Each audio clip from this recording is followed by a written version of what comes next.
Hello students, welcome to new Lakshya academy. बहुत बहुत स्वागत है हमारे प्लेटफॉर्म पे, जहां पर आपके जितने भी डाउट्स होते हैं, जितनी भी आपको तैयारी करनी होती है किसी भी डिपार्टमेंट में जाने के लिए, ये प्लेटफॉर्म न्यू लक्ष्य एकेडमी आपका सपना पूरा करता है।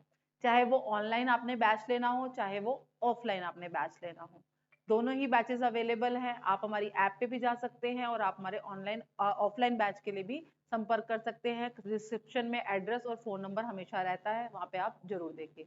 आज जो ये वीडियो है, ये वीडियो आज इसलिए बनाई गई है क्योंकि कई सारे बच्चों के क्वेश्चन होते हैं कि मैम टाइम नहीं मिलता, कितने घंटे पढ़ें मैम, 1 घंटा 2 घंटे, कितने घंटे पढ़े, टाइम कैसे मैनेज करें। तो देखो, टाइम टेबल आपको जरूर बनाना है, और वो आपको बनाए बिना, उसको फॉलो करे बिना आप कोई भी एग्जाम अपना सरकारी नौकरी लेने का या किसी भी डिपार्टमेंट में जाने का, वो आप पूरा नहीं कर सकते। चाहे आप किसी भी प्लेटफॉर्म पे खड़े हैं, टाइम तो आपको, चाहे आपने दुकान भी खोल रखी है, टाइम तो आपको देना ही पड़े।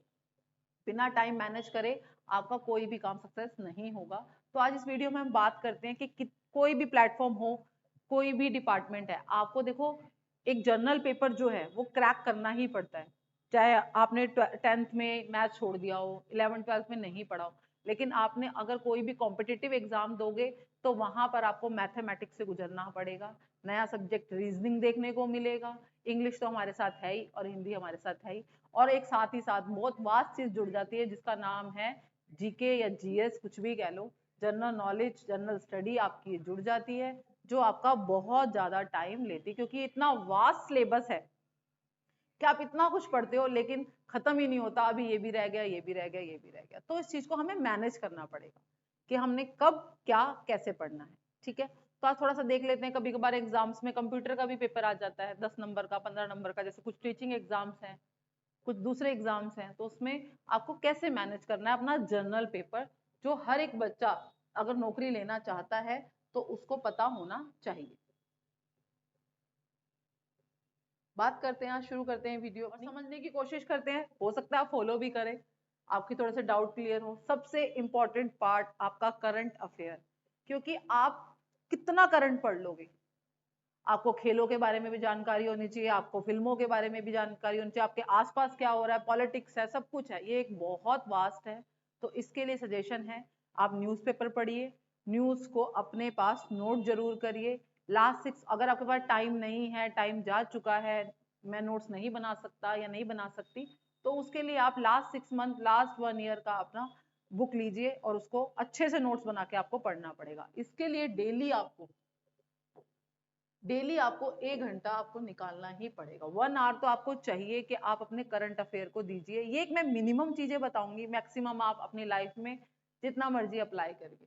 तो 1 घंटा तो आपको एटलीस्ट जीएस यानी कि करंट, जीएस की बात नहीं करें, करंट को देना ही देना, करंट अफेयर के बारे में आपको पता होना चाहिए।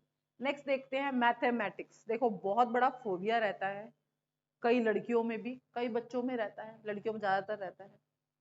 और जो उन बच्चों को जिन्होंने 10th के बाद मैथ्स पढ़ा नहीं और एकदम एग्जाम के लिए, उनके लिए मैथ्स आगे खड़ा हो जाता है और उनको ऐसा लगता है कि ये कैसे होगा। और 20 मार्क्स का आपका अगर टीचिंग एग्जाम है, 20 मार्क्स का, 35 मार्क्स का, ये रहता ही रहता है, ये आपका पीछा नहीं छोड़ने वाला। तो इसके लिए आपको कम से कम 2 घंटे करनी ही करनी है अपनी तैयारी। अब बात क्या है, मैथमेटिक्स तो आपने कर लिया, आपने क्वेश्चन कर लिए, समझ लिए, बात है अब कैलकुलेशन और स्पीड बढ़ाने की, कि मैं कौन से ऐसे मेथड यूज करूं जिससे मेरी कैलकुलेशन तेज हो और मेरा जो टाइम सिक्योर है वो अच्छा हो, मेरे से जल्दी क्वेश्चन सॉल्व हो जाए। ठीक है, तो अपनी 10 मिनट्स अपने निकालिए कि मेरी कैलकुलेशन कैसे सॉल्व होगी जल्दी से जल्दी। तो इस चीज पे ध्यान दीजिए। 2 घंटे डेली आपको एटलीस्ट तैयारी करनी है, किसकी, मैथमेटिक्स की, जो आपका सबसे बड़ा फोबिया रहता है। कई बच्चों का, सबका नहीं है, कई बच्चों का रहता है। ठीक है, आगे बढ़ते हैं, नेक्स्ट देखते हैं रीजनिंग।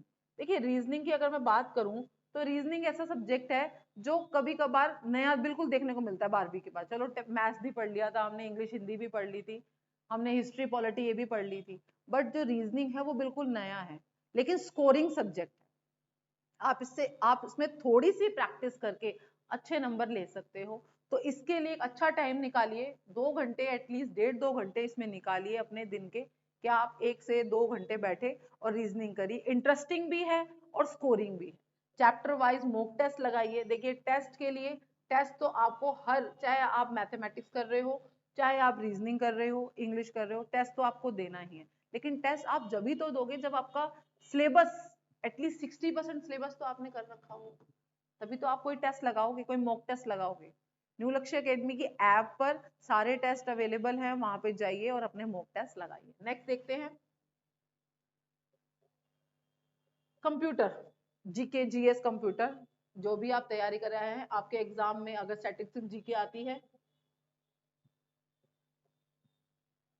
तो आपके एग्जाम में आ रही है, कंप्यूटर आ रहा है, जीके आ रहा है, तो 2 घंटे तो एटलीस्ट 2 से 2.5 घंटे आप दीजिए। किसको? अपनी जीके को।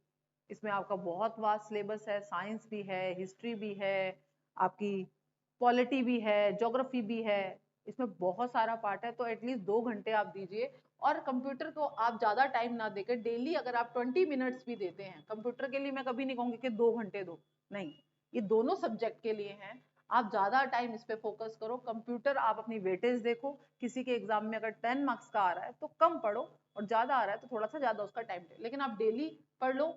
छोटी सी बुक आती है मार्केट में, वो पढ़ लीजिए, वीडियोस देख लीजिए, उससे भी आपका काम चल जाएगा। लेकिन जो भी आप पढ़ रहे हैं, जो भी आप पढ़ रहे हैं उसके नोट जरूर बनाइए, ठीक है। आप अपनी जो जीके है, हमारी बात हो ही गई है जीके पे। नेक्स्ट देखते हैं, इंग्लिश की बात करते हैं, ठीक है। इंग्लिश कई बच्चों के लिए ये भी एक दूसरा डेंजर सब्जेक्ट है कि इंग्लिश हमसे नहीं होती, बट इंग्लिश भी आपको करनी है। इंग्लिश भी आपको करनी है। कैसे करनी है? एटलीस्ट आपको अपनी वोकैब पे बहुत ज्यादा ध्यान देना है, ठीक है। यहाँ पे कुछ वोकैब जो है, आप मान के चलिए आधा घंटा आपको डेली वोकैब करनी ही करनी है। वोकैब हर पेपर में आती है। 1 घंटा आपको रीडिंग सेक्शन, क्योंकि पैसेज आपके आते हैं तो आपको कंप्रहेंशन भी पता होना चाहिए। और आपका जो है